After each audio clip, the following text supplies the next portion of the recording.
Angel Nieves is a former NYPD detective and says... The late photographer, journalist Ardina Seward. Nice to see you, Ardina. Thanks for having me, John.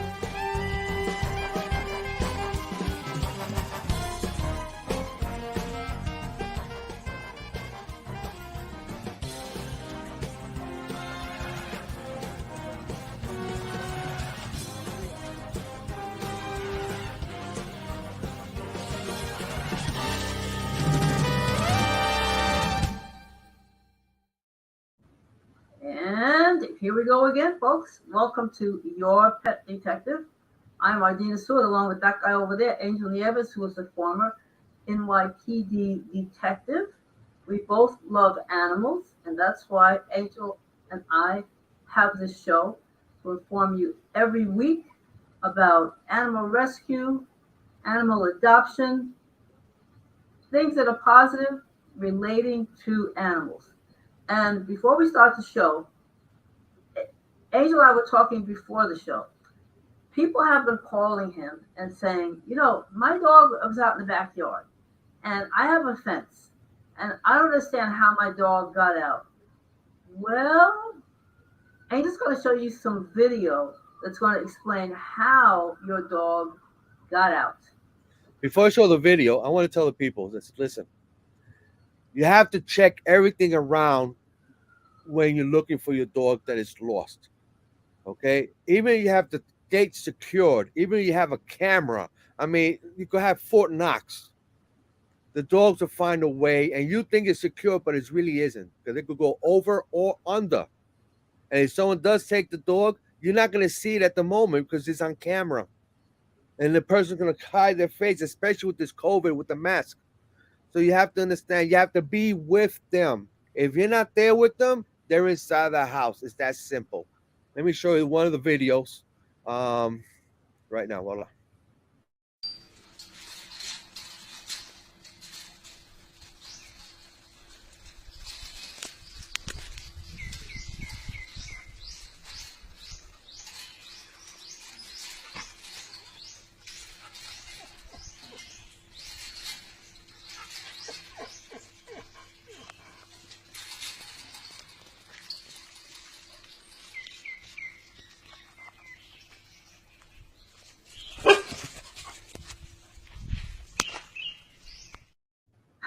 No, I'm laughing because the video is funny, but you know, if it were my dog, I'd be crying because my dog is gone.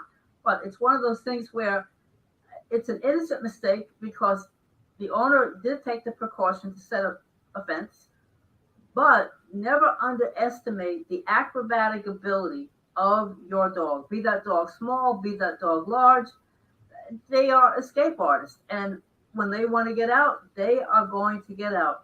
And you heard the dog bark at the end, like, let's go. Exactly. And if you notice how effortlessly it was done, it shows you how fast and how easy it is for a dog to escape over a fence that you have presumed is going to prevent that from happening. So, as Angel says, you have to keep an eye out. You have to, if it's good to have a fence, but you have to make the fence basically foolproof. So you have to think like a dog and figure, okay, if I were a dog, how would I go over this fence? Figure it out, and you'll be able to keep your dog. And while we are on the topic of dogs, which is what we talk about every week on the show anyway, we have two guests, two ladies on the show who are dog rescuers. Now, we've had dog rescuers on the show before. We do a lot about dog rescuers and missing pets, missing dogs, missing various kinds of animals. But the two women we are going to have on the show specialize in recovering pets from unique areas, from disaster-torn areas, from fires, particularly fires in woodlands. And they're going to tell you how that particular rescue, finding those missing pets, is fraught with danger and the challenges that they have encountered when they do that, and also the rewards. So, Angel, you have some videotape. Let's show the guests what these lovely women do.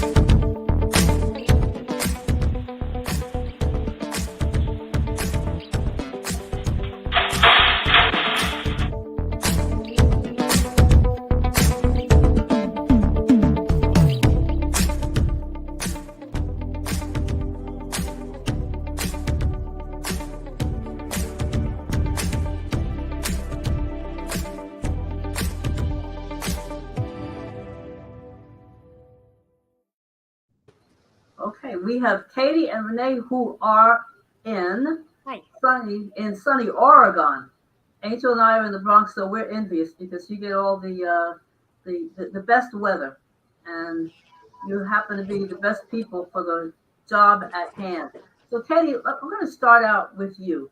Um, Tell us about your organization and the rescues that you have done, particularly in wildfire forest areas.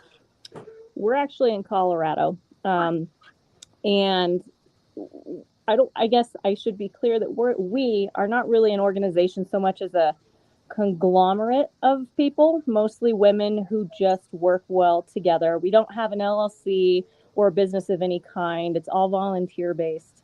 As far as the fires go, there were a few of us who were involved, mostly on the social media aspect component of the fires that happened.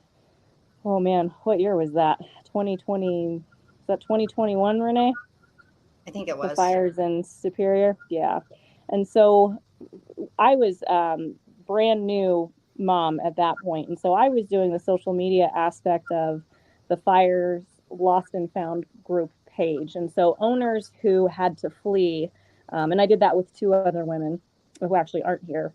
The people who had to flee from those fires could come to that page, post their lost animals, or look for their lost animals, and very, very many were actually reunited that way.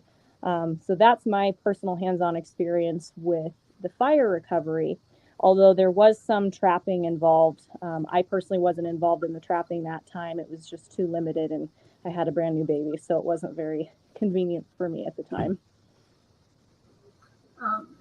Now, Renae, you are part of this network of women who volunteer. Yes. And you came about it in a very unique way. I believe you've been doing it since 2020. Am I correct? Yes. In 2020, my husband and I both contacted COVID. We both had it at the end of March. He went in the hospital pretty quickly. And at that time, they didn't know what to do. They didn't do anything for him. They put him on a ventilator the second day. So I was isolated at home, and I was actually isolated for 30 some days. I tested positive 30 days later. My children couldn't come in. I had my two dogs with me, and I just needed something to do. So I started looking on the internet, and I saw some of Katie's stuff, and I started matching.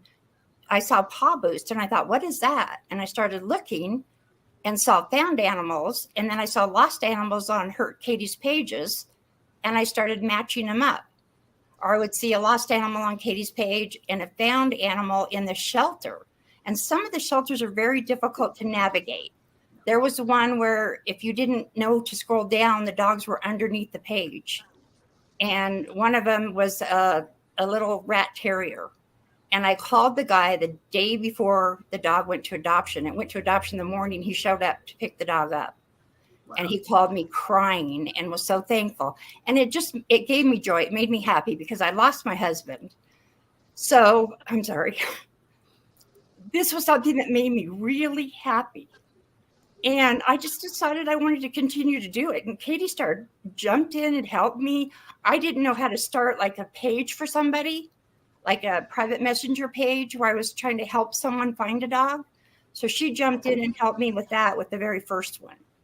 And then I think she started noticing I was doing it for, no reward.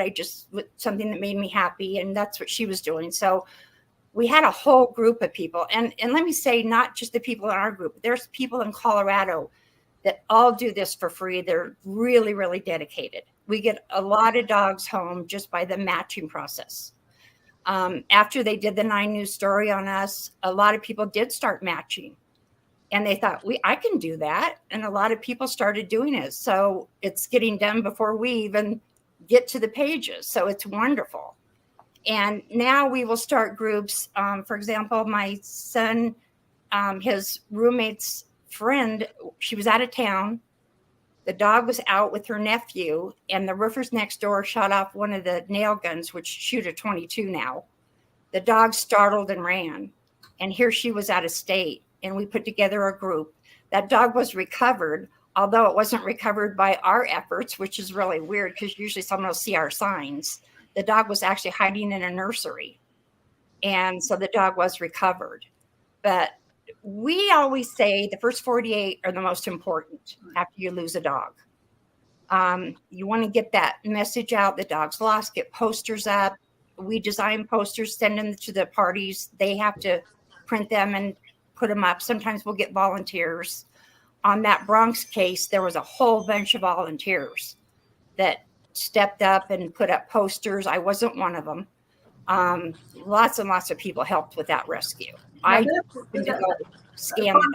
Yeah, but pardon me for interrupting, but that dog was lost in the Bronx.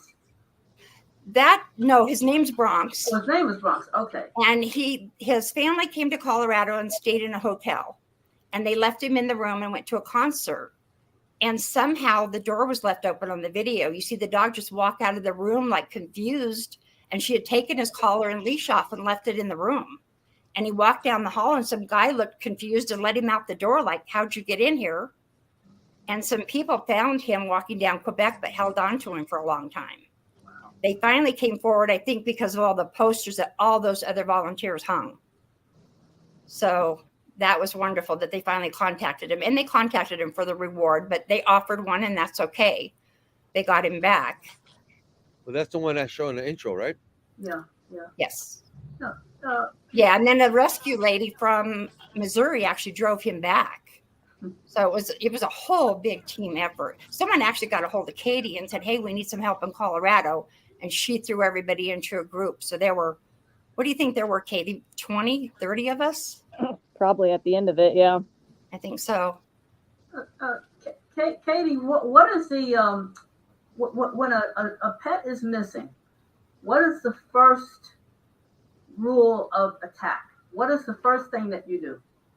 I think it depends on the situation of how they're missing, whether or not we know that they escaped a yard or a car, or whether or not they were stolen or in a stolen car. But typically we ask, like, the first few questions we ask and verify are like, 1, how do you know how they got lost? 2, are they chipped? And then we want to know mostly how far the location from where their escape is from home. And then additionally, because so many of what we do is new adoptees, new fosters, things like that, where they aren't necessarily bonded to somebody. So we try to get the history on the dog and who they're bonded to, so we can figure out if scent is going to be something that's useful for us or not. And then after that, it's a major social media push with flyers that Renae makes. And then eventually physical flyers when we can get help doing it. How when a dog is rescued? I know that Renae mentioned the first 48. There's actually a TV series about the first 48. Which is amazing. Yeah, I watch it. I'm addicted to it. I am too. But I feel like that's the same thing with dogs. The first 48 Exactly. are so important. Exactly. That was the point that I was going to make, Renae, because what happens is that it's a parallel situation. The way detectives and Angel worked homicide he was a detective at NYPD, and I'm sure that he would agree that a lot of the tactics that are used in finding people in the first 48 are the same tactics that are being applied to finding a dog. So Yes. Apparently you get right into it as soon as the person calls, so that you can get a response out there. And then speaking of law enforcement, do you engage law enforcement, or is it? We had a Yorkie recently. There was a lady who lost 3 Yorkies. Her fence blew down. They escaped. She got 2 of them back. Someone posted her Yorkie on Nextdoor, and as soon as she responded and said, that's my dog, they took the post down. She didn't screenshot it. She couldn't remember the person's name. She couldn't remember anything. Then she saw her dog on Craigslist. Wow. So one of the ladies got a hold of me. A couple of us do some kind of, tracking on the internet. I found a name and address. She recognized the name as the same lady on Nextdoor. So she asked law enforcement to do what Katie tells us, which is a civil assist, where they go to the door and the lady handed her dog back. Unfortunately, it was pregnant, she took it to the vet right away, and they had to take everything out because they didn't know what kind of dog got it pregnant. And I think maybe one of the biggest things I'm going to say is everybody should spay, neuter, and chip their dogs. If they're not, they're a big theft item. Yeah, good plug. I mean, you want to keep your dog safe, you spay, neuter, and chip. Exactly. We do engage law enforcement pretty much on every case, lost, stolen or not. We maintain very good relationships with animal control. I'm no longer in the Denver metro area, so as we, I guess, become familiar with the animal control in the areas that we're working, we try to maintain relationships with them, and I think that's helped us be successful in the past. So we just try to foster that. I'm just curious, Katie, do you encounter situations where, let's say, for example, a dog is lost, and then someone finds that dog and essentially holds that dog for ransom, kind of the way Renae had mentioned? Is that unusual, or is that a common circumstance? I think it's more common that they fall in love with it and keep it. Yeah, I think it's more that people tend to assume. So I think the biggest challenge of what we do is managing people. And that means the people who are helping us do all of the work that we're doing and just the general public. I would say more often than not, we run into people that believe that a dog was dumped or abused or neglected. And because of that, they don't want the dog to go back to an owner. And I think those assumptions get in the way. And so most of the time when we run into that, it's because somebody's trying to do the good thing, the right thing. We've only had, maybe in the many years I've been doing this, I can only think of maybe like 5 that somebody actually physically held out for money. Yes.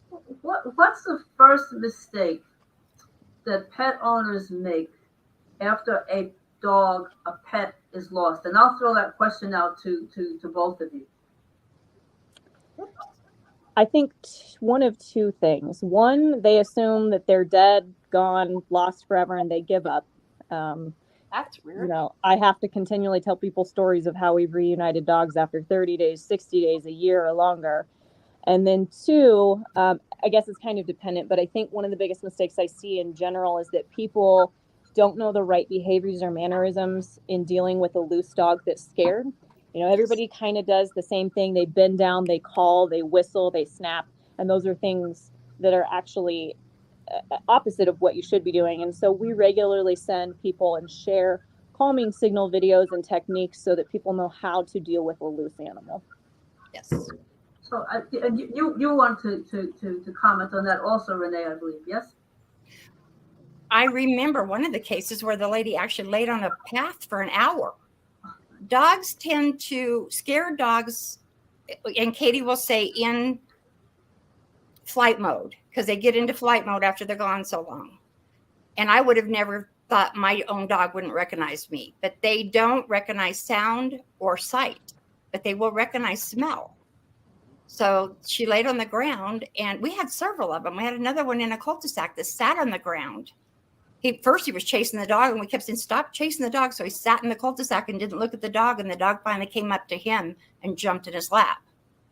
So it's a huge thing where the no touch, no talk, no eye contact thing actually does work if the dog can get close enough to the person to smell them. I think too, depending on where you are, I run into this more where I am because I'm in a more rural community now, and we got a lot of farm dogs, and people tend to think that if the dog is gone, they'll find their way home. They just kind of assume that they wander, and sometimes they do, but sometimes they don't. So I think that's a big mistake in rural communities, at least. I saw that in Lassie. Yeah. Lassie always comes home in Rin Tin Tin. Yep. And people actually think that same way. I have a rather abstract question, so forgive me if it's kind of out there, but it's been something that we discussed on the show, and it's weighed on my mind for a couple of weeks. There was a story about some children who were involved in a plane crash in the Amazon jungle. They were killed. Their mother survived briefly. She passed on. The pilot died. Everybody except for the 3 children.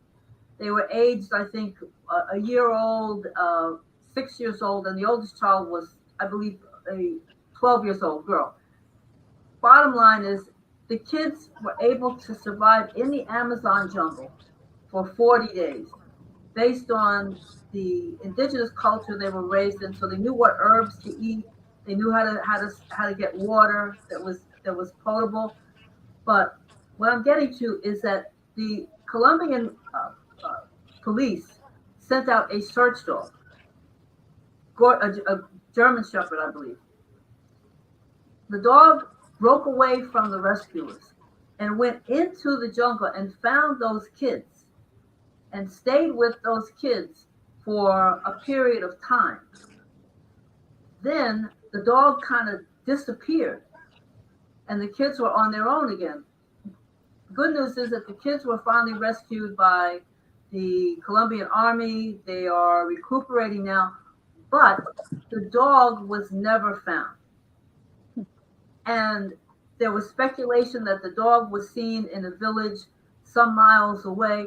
But, the good news is that the kids were found. The bad news is that this rescue dog who stayed with those children and was really partially responsible for keeping those kids alive is gone into the Netherlands. Now, I saw a follow-up on that where they went in the jungle and they did find the dog eventually. Oh, they did find the dog. Yes, but I can't figure out where the dog would have gone. It was a little bizarre. I don't know if he maybe tried to go back to find somebody to bring him to the children. Okay. But they took another search dog in, and they actually took a female in heat in, because a lot of these search dogs aren't neutered. They thought that would lure him in. They took the trainer's clothes in, and they eventually found the dog. And I don't know if they know where the dog was. Well, that just makes my day, because at one point, I think it was in the latter part of June, I think they gave up. They had looked for a week and they just said the dog is presumed dead. Yeah, they went back. I think the trainer insisted they went back and they did find the dog. Well, that's fantastic. I was kind of surprised the dog didn't stay with the children until the rescuers got there. It is curious, and you have to wonder why the dog. I'm getting off track from what you do, but it is also about animal rescue. I'm curious as to what happened. Did the dog feel that he had to go back to the people in the army? The dog lost his scent. I will never know. Until the dog decides to write his autobiography. But Katie and I are always surprised how even little dogs in sub-zero weather in Colorado survive. People are like, "Oh, my dog's going to be dead." I was in purchasing a car and I was getting all these messages, and my salesman said, "What's going on?" And I've known him for years. And I said, "Oh, I'm in a dog rescue." And I told him this little dog was gone. He kept texting me every day. "Did you find the dog? Did you find the dog?" Oh my gosh, it's so cold. That dog's going to be dead. And the dog was found. It had left an apartment building up in the mountains somewhere. And there was speculation that somebody at this school took the dog, but it was spotted. The husband went and chased it and it ran off. So then the wife went the second time and got the dog back. But it is amazing. And wasn't that a pug, Katie? You have a steel trap for memory. I don't remember. I think it was a very short-haired dog. So it was amazing that it survived that many days in the freezing weather. But they do. Somehow dogs just adapt.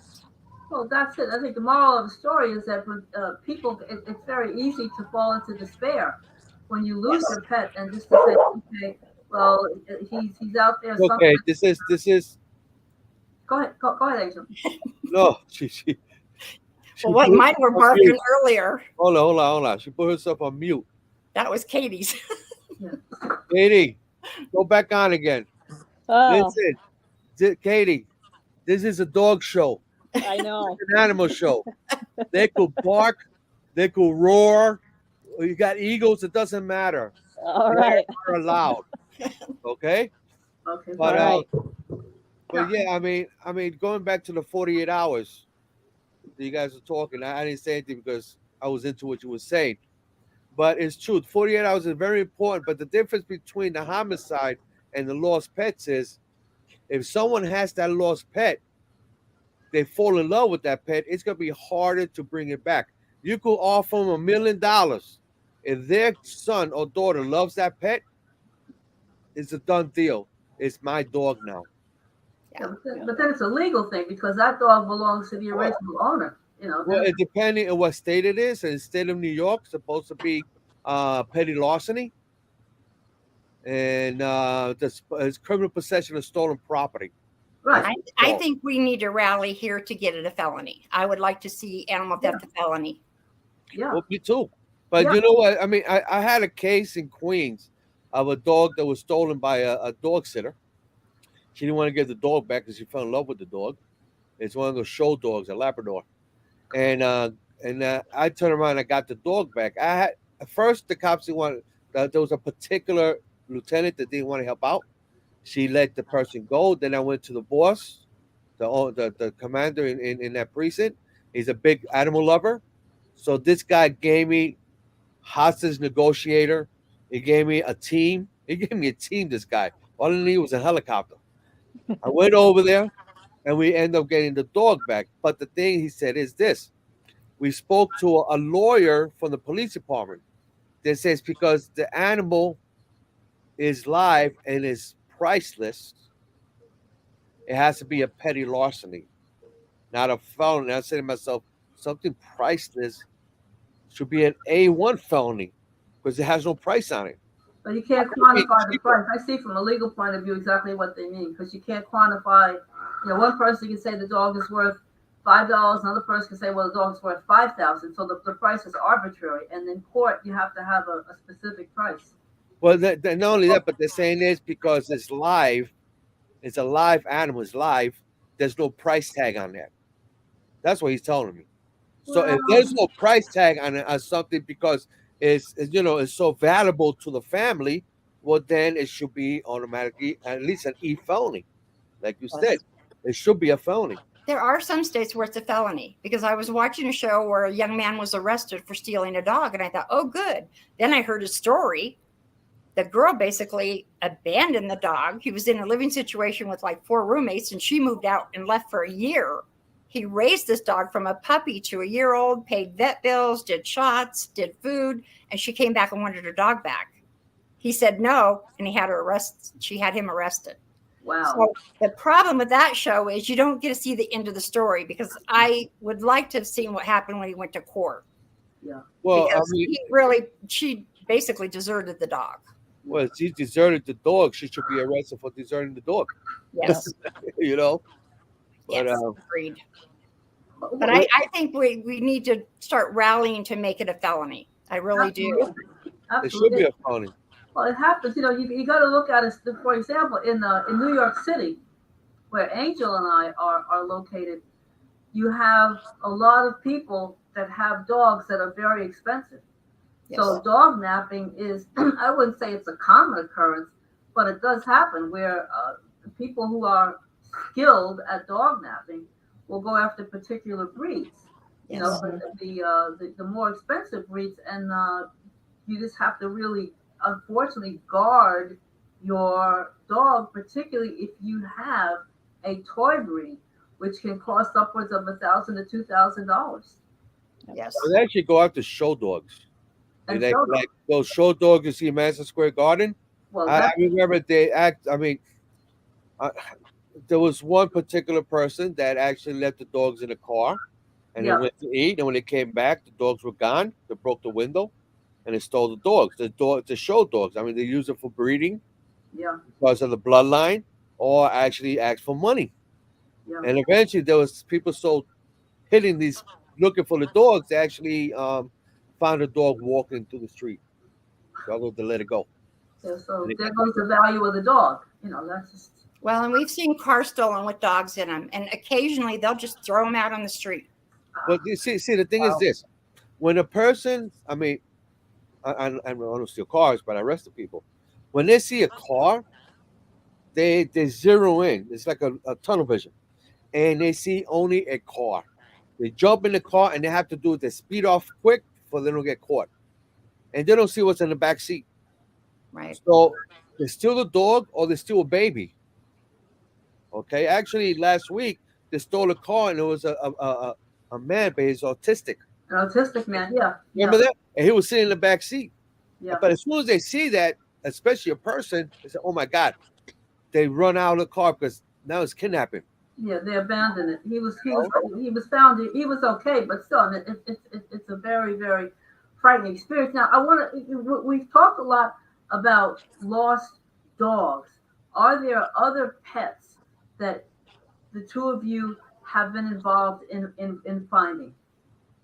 I've Cat. had several cats. Yeah. Tortoise. That was actually kind of a weird situation. The shelter gave it to a non-owner. A tortoise, yeah. Tortoises are probably third most common. There was a kangaroo. That was a couple years ago. I'm not sure if they ever found the kangaroo.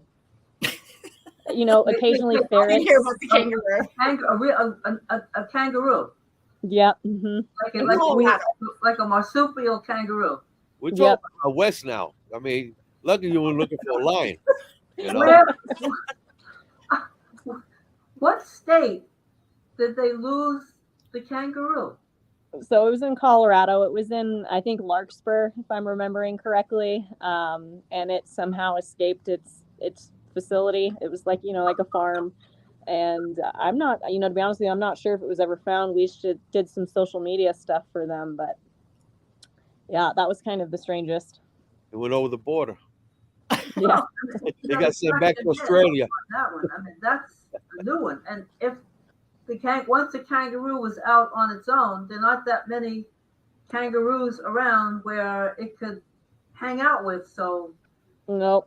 Yeah, to be honest with you, I wouldn't even know where to begin with that one. So we just did some social media stuff for it. But my one of my bosses he's got all kinds of animals. He's got, oh man, he has alpaca. I mean, everybody out here has alpacas, but alpacas and llamas. He has camels. So it's possible that camels could go missing sometime. We'd have to figure out how to do that.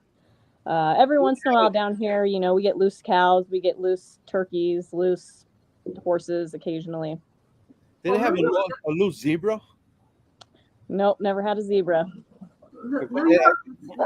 I think the furthest that we've gotten in New York is probably loose goats are a relatively common occurrence because you have a lot of halal places, meat markets, where they butcher goats and cattle, and occasionally you'll get the alligator and the python. There was one instance which was really this is a New York classic.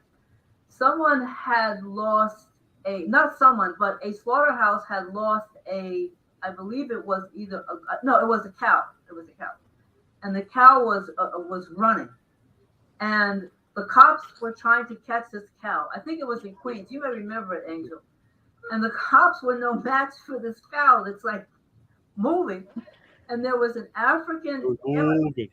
Right, there was an African immigrant who was working in some store or something. He sees the cow. He goes out in the street and he tells the cops that he can get this cow. So it just happened. I think it was the emergency service unit happened to have rope. They always have to carry rope with them. So this African guy who was probably a herder in his village takes this rope. He chases this cow and boom, he was able to lasso the cow and grab the cow. And this is in New York City in the crowded borough of Queens. This is a New York crazy.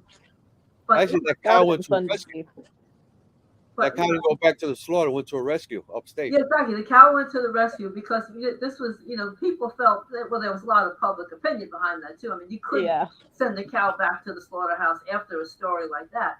So the cow, God willing, the cow is still alive. He's upstate, I believe, on some, she's upstate on a farm and enjoying the rest of her life. But these things happen, but not to the degree that they happen out where you guys are. So cats are a special challenge because cats can get in and out of any place. They are amazing and they are a challenge to find.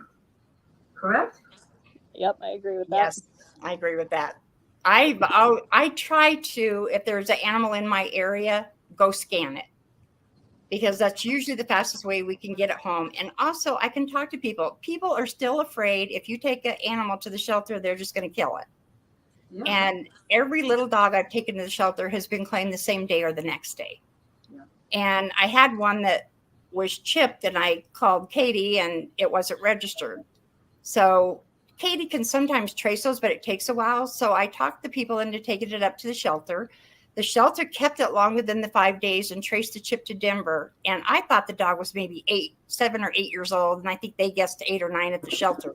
It was 16 years old, this Chihuahua.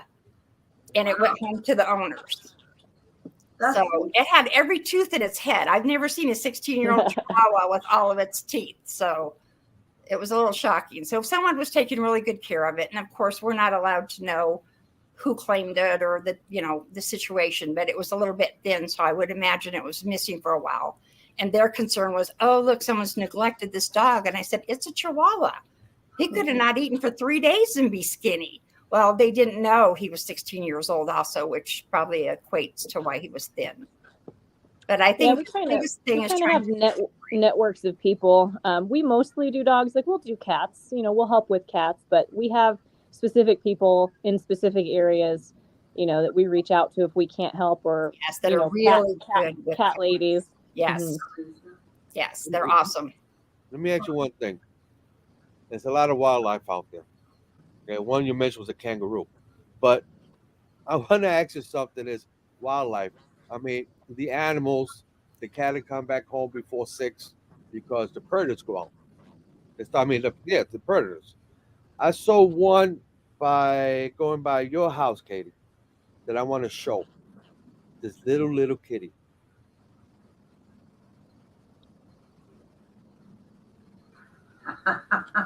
Oh yeah. Oh my. I think Katie met him. Well, pretty close.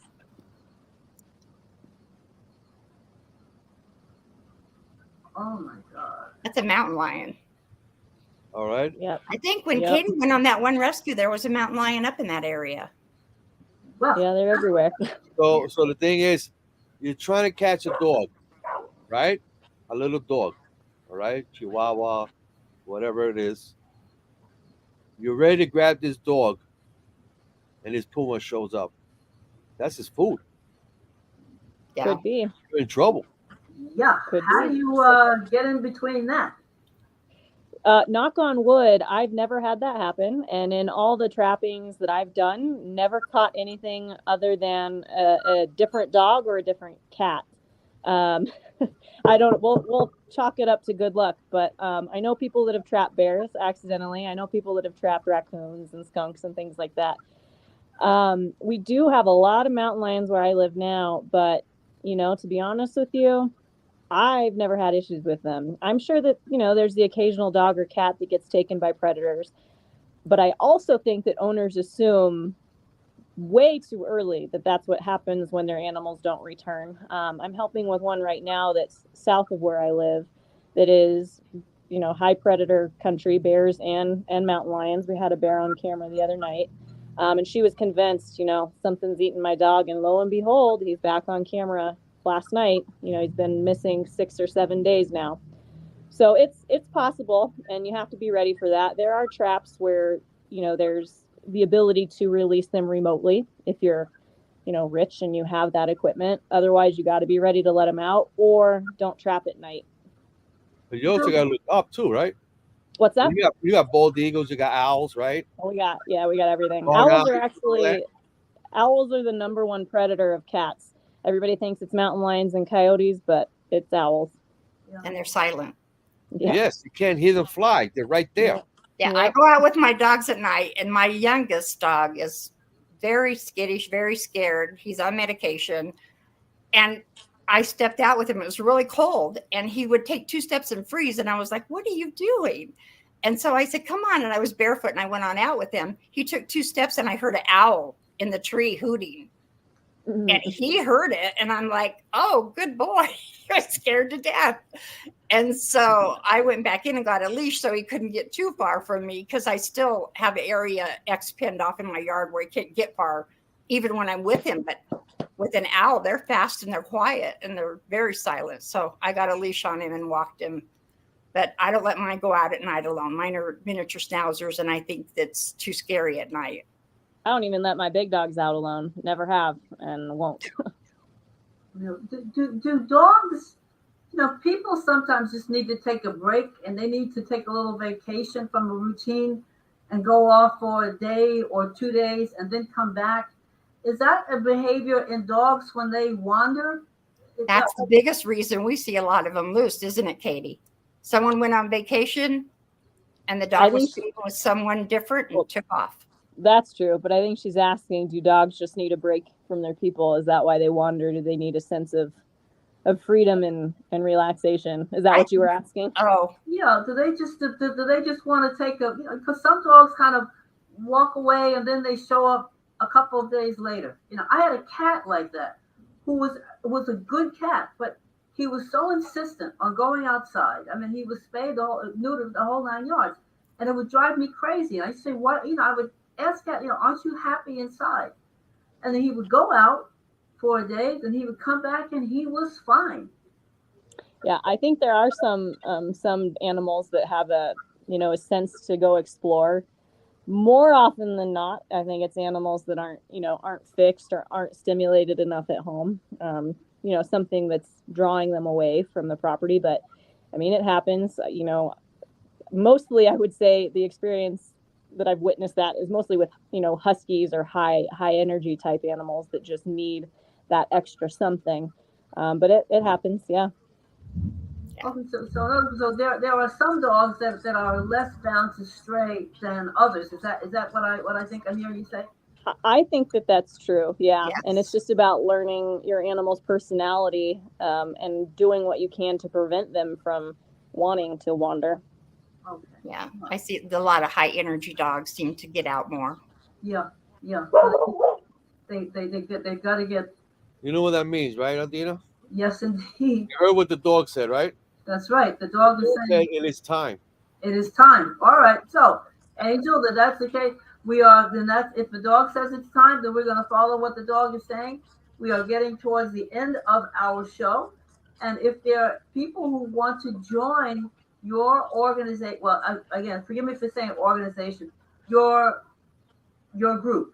I think group is the right term. If they want to join your group as a volunteer, because it is not paid, how would they go about doing that? So we have the Facebook page, which you showed, which is relatively active, the Vanished Colorado Pets. We post there. You can email us there or message us there. And that's probably the fastest way to get a hold of us. Okay. All right. Well, sounds good to me. I may join you too. What the heck? Please do. Angel, you get the last word there. Well, thank you, Renae. Thank you, Katie. Thank you. For being our show. For me, you guys are the squad of Colorado Housewives, Pet Detectives. That works. That's the name. And right. and you guys are doing excellent work. Thank you. Thank you guys. And anything you need, you got my number. Okay. And I can help you guys out. And for everybody else, please spay and neuter your pets. And do you know where your pets are?